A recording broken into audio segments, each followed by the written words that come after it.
Welcome to the Best Wines Tasting Room, or should I say Best Wines / Wine Exchange Tasting Room? Anyway, Kyle's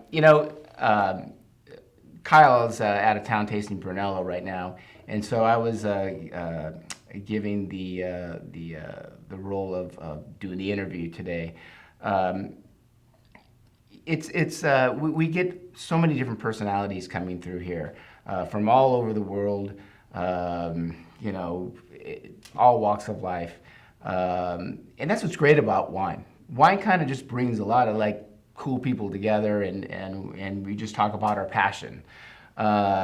Today we have a very special guest. It's Maynard James Keenan.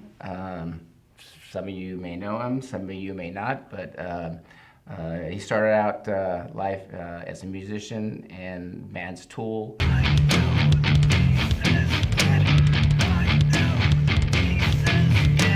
Perfect Circle.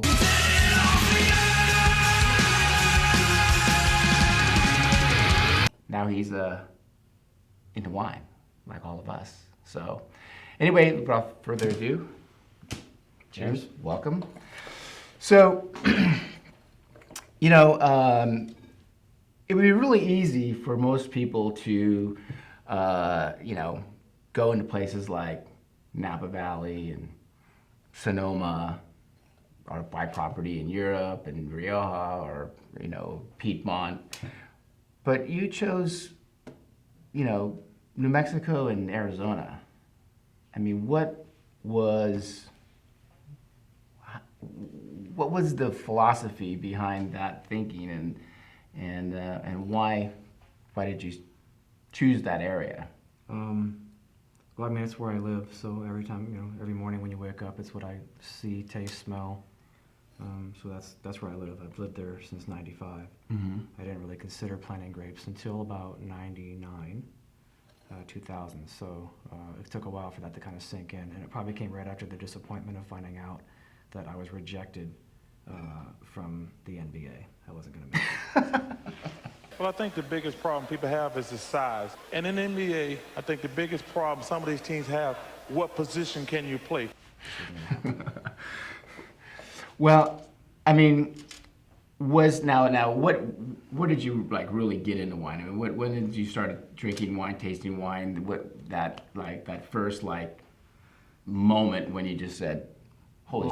Yeah, well, I think like most American palates, having been weaned on Mountain Dew and Coca-Cola, it took a while to kind of get into wines, proper wines. Of course, we always had that first experience with that kind of background, with things that are over oaked, a little more over extracted. But I remember back after that moment happened with what I think was a Silver Oak, 92, 94.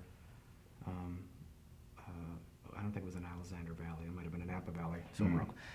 But then, of course, start kind of remembering back when I was actually having wine with meals with friends. My friend Kurt in Somerville, Massachusetts, old high school buddy, was living there, and we were having Italian wines with food with friends in the summer. And I kind of think of that as actually where the seed was actually planted, and then the hook was set with something familiar to me, a California Cabernet. Mm-hmm. And then I quickly grew out of that into kind of returning to the Italian palate. What is it now that drives you for doing all these? Basically, all your wines are blends. Mm-hmm. What drives you behind to actually making more blends than single varietal wines? I have a lot of single varietal wines that are site specific. So Okay. if I own the site, or I have a contract with the site, then a lot of the wines that are being more single varietal driven. Maybe there's a little something in them to beef up something I didn't catch on the palate. Okay. But other than that, the blends are more of a function of just cowboys and Indians, just like trying to make it through a season with monsoons, with late spring frosts, with farming practices that aren't quite, in line with figuring out how to navigate that weather in that states. So a lot of the blends end up being kind of that backup plan of like, if you're used to having, this one has Cabernet, this one has Sangiovese, and maybe some Merlot, well, maybe one year we don't have a lot of Cabernet, we might not have a lot of Merlot, so you're used to this wine being a blend. So kind of like, set that up from the beginning. I think as time goes on and I have more control over my own vineyards that I own, a lot of those wines will start shifting focus towards something that maybe the Naga will become more Sangiovese dominant. But as far as things like the Anubis with Cab Franc Cabernet, that's kind of a Bordeaux blend. So I don't really see any reason to break that mold. No, you shouldn't. Actually, we tasted it earlier. And I think another aspect of Arizona and New Mexico that people really don't understand, because people think of it as, a desert and it's hot all the time and it's dry and basically table grapes is all you can probably grow there. But the aspect is you're in northern Arizona and you're also in the southeast part of Arizona where you got elevation. So this is really, these are similar to Mendoza. Mendoza, Etna, parts of Spain, parts of Portugal, parts of Piemonte, northern Piemonte. So we have between 4,300, 4,200 feet and 5,000 feet is where we're growing. So we get a little bit of snow in the winter.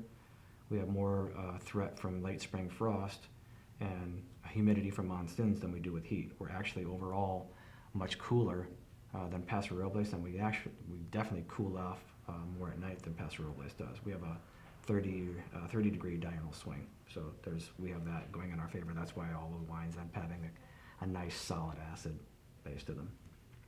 So let's talk a little bit about this one.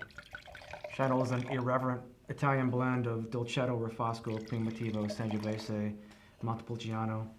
From New Mexico, the grower's name is Paolo.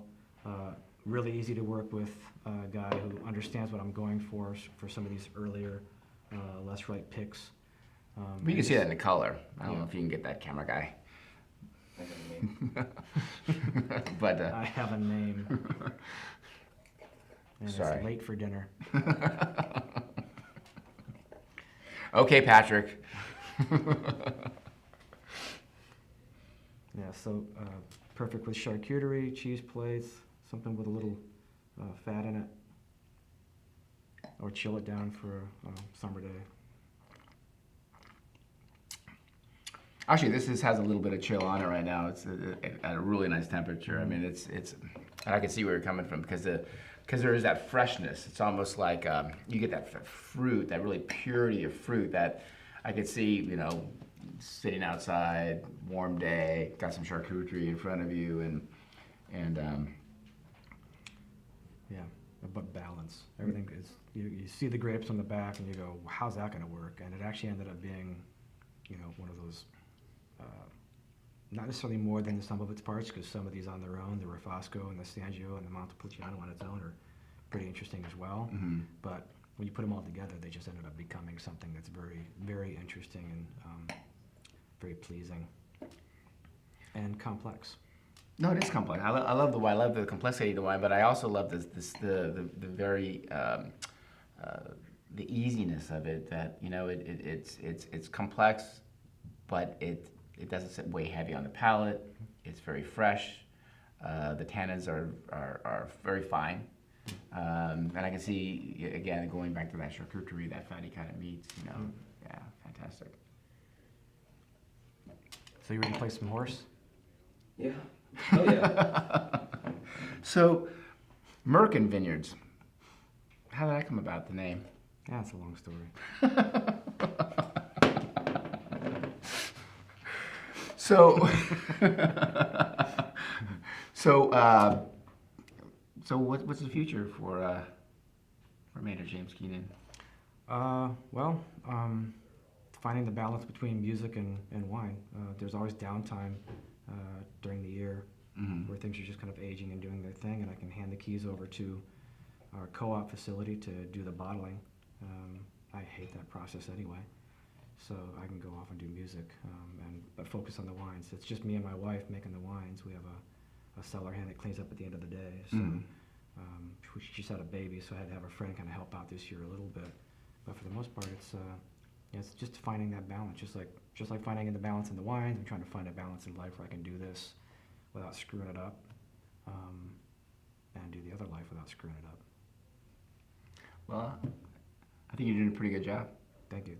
Cool. Thanks for coming. Cheers. Cheers. Some people in the wine world call you the Ponce de Leon of wine, in that you went in search of the fountain of youth, and what you ended up finding was just a place in the United States that nobody gives a shit about. What do you say to those people? Yes. Who's Ponce de Leon? He was an explorer that, yeah, totally. No, I think, I don't know. What do you say to those people? It was mostly just me that was calling you that, so Get a job.